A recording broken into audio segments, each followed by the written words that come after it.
Hello, dear learners, and welcome back to English Flow. I'm Kim, and I'm really glad you're here. Have you ever made a small decision and then spent the whole day wondering if you chose the wrong thing? Or replayed a conversation from 3 days ago, again and again, even though it's already finished? If that sounds familiar, you are definitely not alone. And this episode was made exactly for you. In this episode, we're talking about overthinking, why our minds get stuck in these loops, and more importantly, real, practical things you can actually do about it. This isn't just definitions. This is a warm, honest conversation about a habit almost every single person on Earth shares, along with real tools you can start using this week. Before we dive in, a small favor. If you're enjoying English Flow, please subscribe, tap the bell, and leave a like. It genuinely helps this podcast reach more learners like you. All right, let's begin. I want to start gently with something I think is really important to hear. Your brain is not broken. So many people feel like something is wrong with them when their mind won't stop spinning on the same thought. But actually, your brain is doing something very old and very natural. A long, long time ago, human brains developed a fast alarm system. If something felt uncertain or risky, the brain would light up with attention again and again, refusing to let go. Because in the past, that kind of stubborn attention could genuinely keep a person alive. Noticing danger quickly and continuing to think about it until it was fully handled used to be a matter of survival.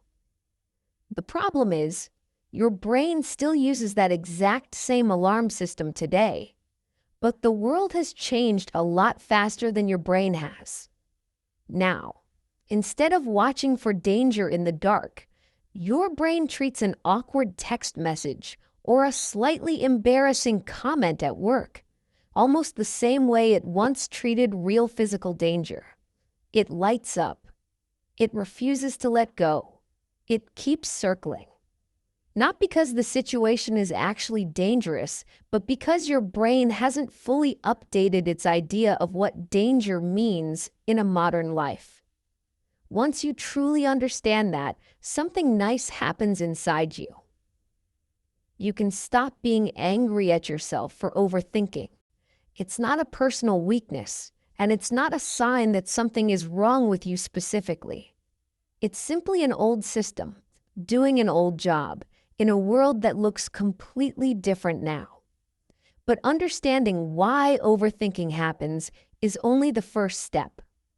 What I really want to give you today are things you can actually do, real tools, ones you can try, starting right now. Let's start with one of the simplest and most powerful tools I know, giving the thought a name. When a thought starts repeating, one of the kindest things you can do for yourself is simply notice it and quietly say, in your own mind, "This is overthinking." That's genuinely it. You don't need to argue with the thought. You don't need to solve it immediately or force it away with willpower. You just need to notice what's happening and name it honestly, clearly, without judgment. Why does this small thing work so well? Because when a thought spins silently in the background, unnamed, it feels like solid truth. It feels urgent, important, and completely convincing. But the moment you name it, oh, this is just overthinking again, you create a small gap between yourself and the thought. And inside that little gap, you actually get to choose what happens next, instead of being pulled along automatically, like a leaf caught in a fast-moving current. Try this the next time your mind starts circling on something. Don't fight the thought directly. Just quietly name it, gently, almost like greeting an old, familiar visitor. You might be surprised how much lighter everything feels, almost immediately. Here's a second tool, and I genuinely love this one, Give your worry a scheduled appointment. Our minds often try to think about a worry all day long, in tiny, scattered pieces, interrupting you whenever it feels like it. But here's the truth. Worry doesn't actually need unlimited access to your entire day. Instead, you can say to yourself, clearly and kindly, I will think about this fully for 10 minutes, right after lunch. And then when the thought tries to interrupt you earlier than that, you can gently tell it, not now, you already have an appointment later. This might feel strange at first, almost like quietly negotiating with your own mind. But it genuinely works because it gives the worry a clear place to exist without allowing it to take over absolutely everything. And here's the surprising, almost funny part. When people actually sit down for their scheduled 10 minutes, they very often discover there isn't nearly as much to think about as they originally expected. The worry, once given its proper time and space, tends to shrink down considerably. A third solution, one of my personal favorites, involves your body, not only your mind. Overthinking absolutely loves stillness. It grows strongest and loudest when you're sitting quietly, alone, with nothing else demanding your attention. So one of the fastest, simplest ways to interrupt a thought loop is simply to move. Stand up. Take a short walk outside. Stretch your arms slowly. Wash a few dishes. Tidy one small corner of a room. This isn't about distracting yourself forever or pretending a real problem doesn't exist.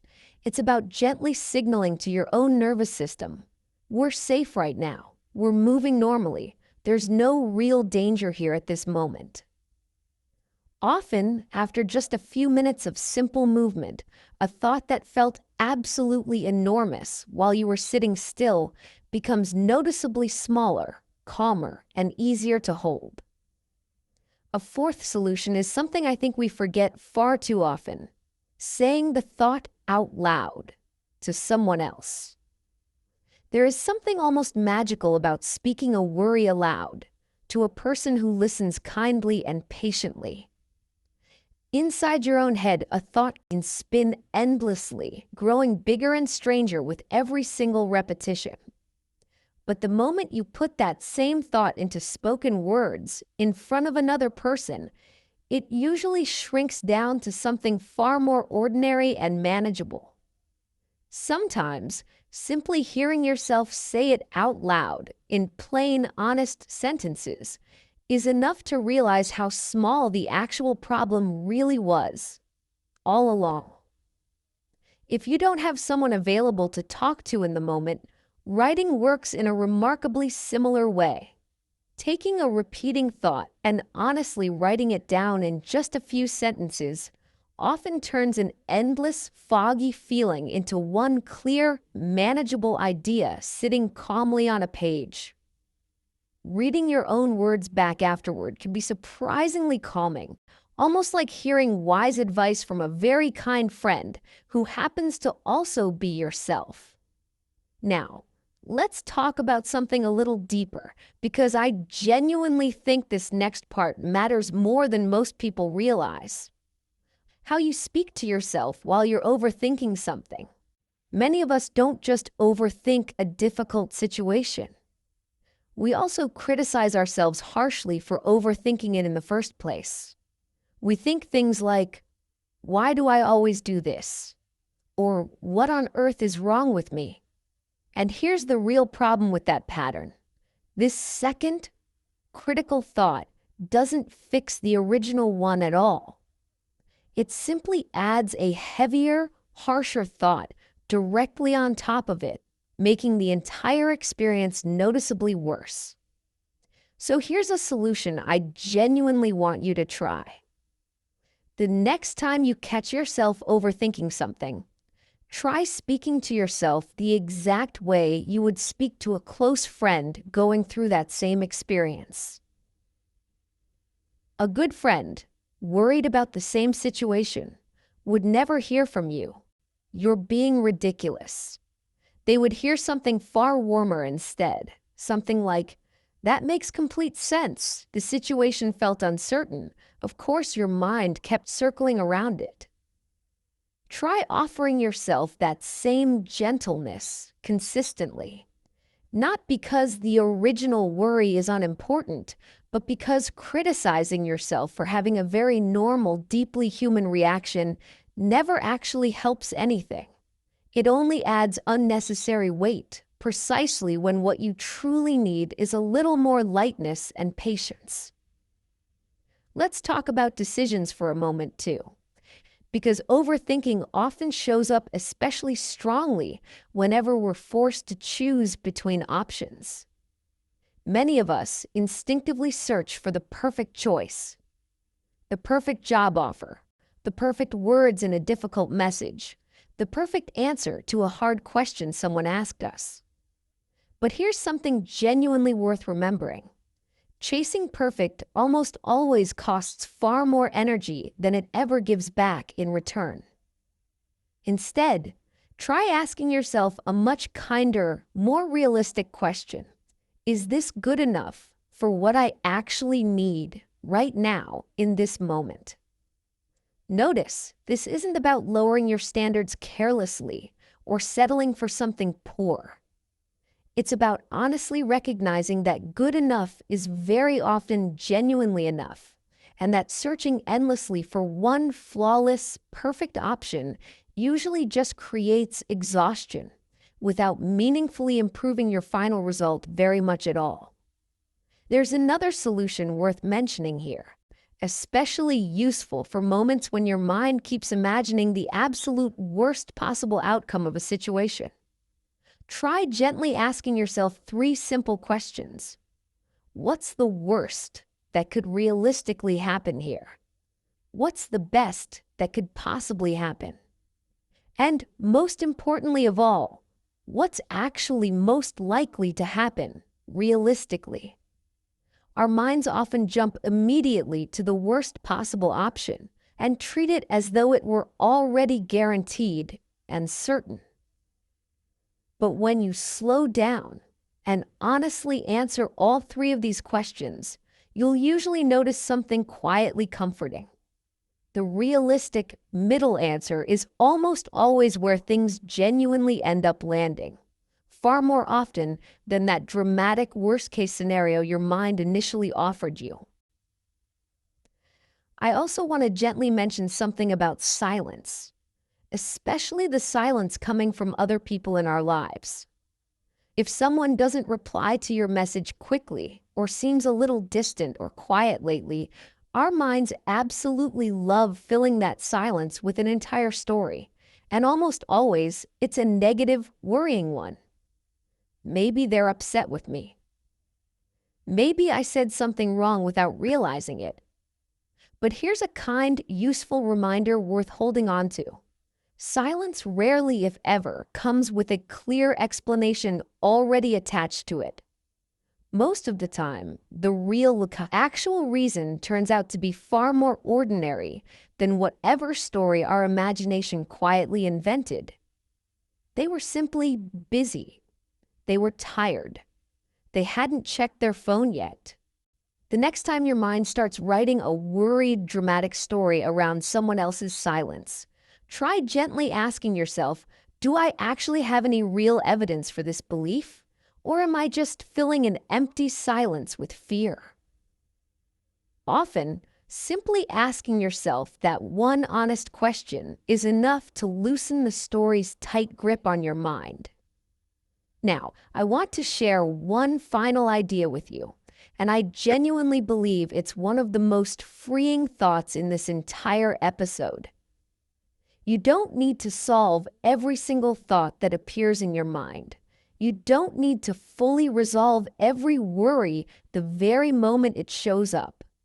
Some thoughts can simply be noticed, gently acknowledged, and then allowed to pass by naturally, without requiring a complete, tidy answer right away.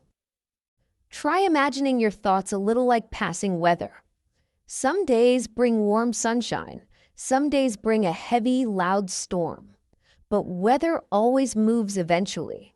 It never stays frozen in exactly one place forever, even though in the middle of a storm, it can certainly feel that way. Thoughts work in a remarkably similar fashion. Even a thought that feels absolutely enormous today often becomes noticeably smaller and quieter within just a few days, and sometimes even within a few short hours.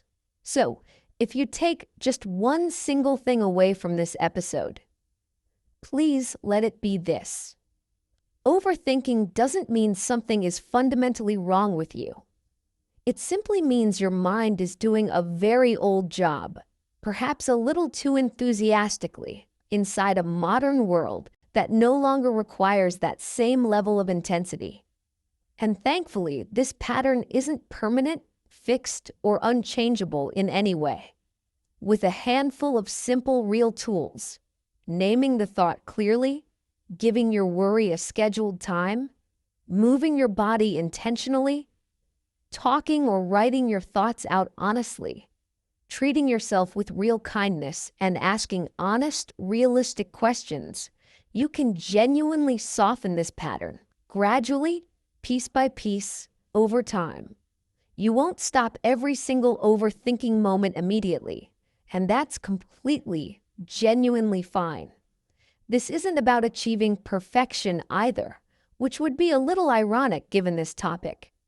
It's simply about noticing, a little more often than before, when your mind has started spinning again, and gently, patiently, guiding yourself back toward something calmer, one small moment at a time. Here is your homework for this week, and it's simple and honestly quite kind to yourself. Choose just one single tool from this episode. Maybe naming the thought, maybe scheduling a worry appointment, maybe simply moving your body the next time your mind gets stuck. Try that one tool, just once this week, the very next time you notice yourself overthinking something. You don't need to use every tool at once. Just one small, honest attempt is genuinely enough for now. If you'd like, come back and tell me in the comments which tool you decided to try and how it actually felt for you. I would truly love to hear about your experience. If this episode felt useful or meaningful to you, please subscribe to English Flow, tap the bell, and leave a like. If you know someone else who overthinks often, feel free to share this episode with them gently.